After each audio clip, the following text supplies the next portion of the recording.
proceder, né? Isso aqui é importante, essa pergunta aqui dele é bem interessante, né?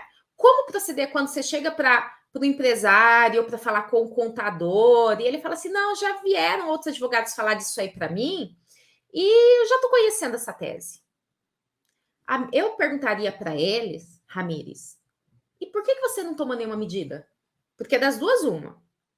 Ou ele conhece a tese, portanto, ele já deu entrada, e aí fazer o quê, né? Não tem o que fazer aí. Porque se ele já conhece e já está usando, eu iria para outra tese, tá? Até por isso que eu vou compartilhar essa listinha aqui com você.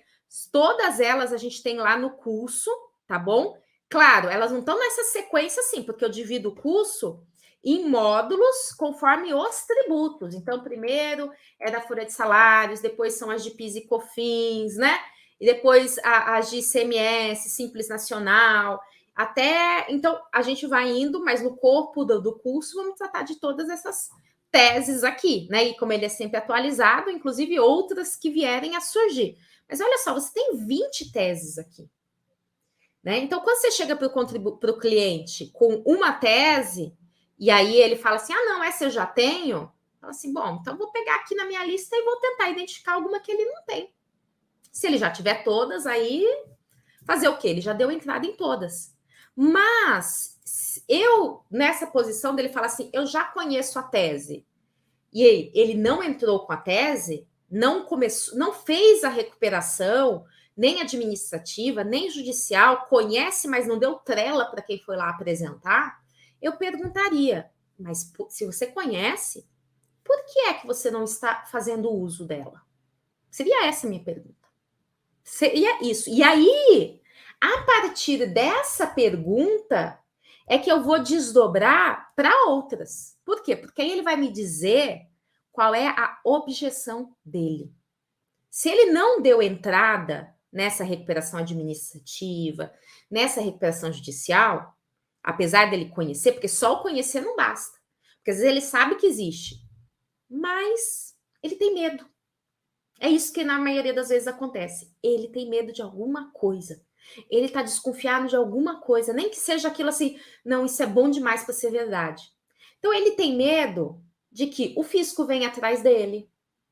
Ele tem medo de que você seja um fanfarrão, né? Então, assim, outros advogados foram e ele não falou, por quê? Porque ele ficou com medo de ser um advogado que estaria fazendo alguma coisa errada e que depois ele acabasse levando um auto de infração, uma punição por causa disso. Ele não sentiu segurança nessa pessoa que foi levar a tese para ele.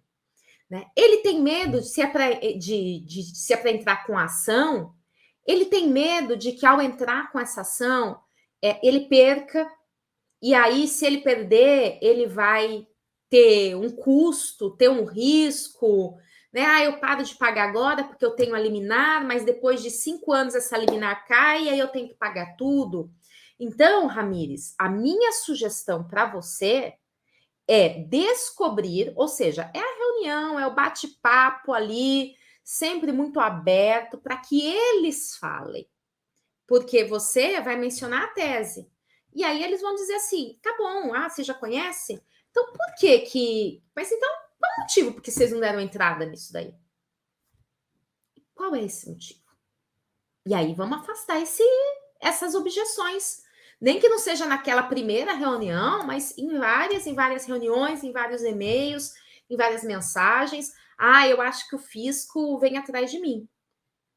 A gente já sabe que isso não é verdade, né? Porque a quantidade de contribuintes que nós temos, nós sabemos, inclusive o Caio lá no curso dele de SPED fiscal, ele mostra como que as informações são cruzadas.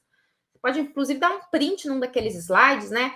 E mostrar para o cliente, olha, o fisco, ele já sabe suas informações, ele tem acesso às informações do cartão de crédito, a informações bancárias, aos pagamentos que você faz para o seu funcionário. Então, se estiver escondendo alguma coisa, então, assim, o máximo que acontece é de realmente alguém estar sonegando, tá? Aí é outra história, tá? Então, tem a situação, por exemplo, PIS e COFINS. Aí você vai recuperar o crédito de PIS e COFINS. Claro que aí você tem o quê? Que declarar o seu faturamento. Se a empresa usa alguma espécie de caixa 2, né, recebe valores e não registra como um faturamento, ou seja, ela faz alguma coisa ilícita, que seria inclusive um crime contra a ordem tributária, aí ela não vai querer mesmo. Mas aí ela nem tem o que recuperar, porque ela já está recolhendo muito menos do que recolhe pela licitude, tá? Então, salvo essas situações em que é o sujeito que sonega, e sonegar significa o quê? Fraudar o fisco, né? Esse não vai querer mesmo, porque ele tem muito mais a perder. Então, esses.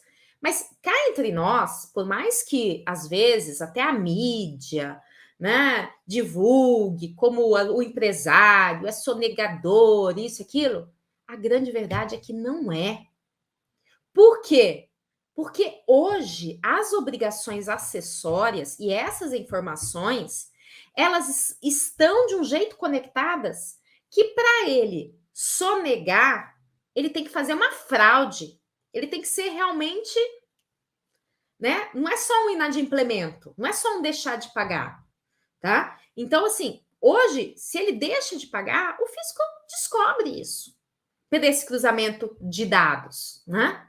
E agora, para ele esconder isso, ele teria que falsificar algum tipo de documento. E aí ele não vai querer mesmo, tá? Então, se você perceber que é essa situação, que é porque ele está fazendo esses ilícitos, esses crimes contra a ordem tributária, nem adianta que ele não vai querer. Vamos partir para outra. Mas isso é a minoria. Isso é a minoria, tá? Então, a grande maioria tenta fazer corretamente, porque exatamente eles morrem de medo do fisco. Então, o segredo é descobrir, Ramires, por que eles, então, já conhecem e não deram ainda entrada.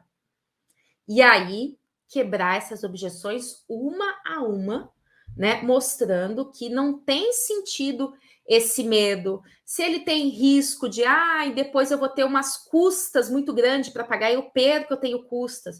A gente fala assim, não, mas por mandado de segurança, você vai pagar o quê? O valor lá para dar entrada, as custas processuais da entrada, que não são muito grandes, os honorários, claro, afinal é seu trabalho, e se perder, não tem que pagar para o fisco, para a procuradoria, honorários advocatícios, porque no mandado de segurança, né, até os meus alunos, no mandado de segurança é tudo de bom, eles costumam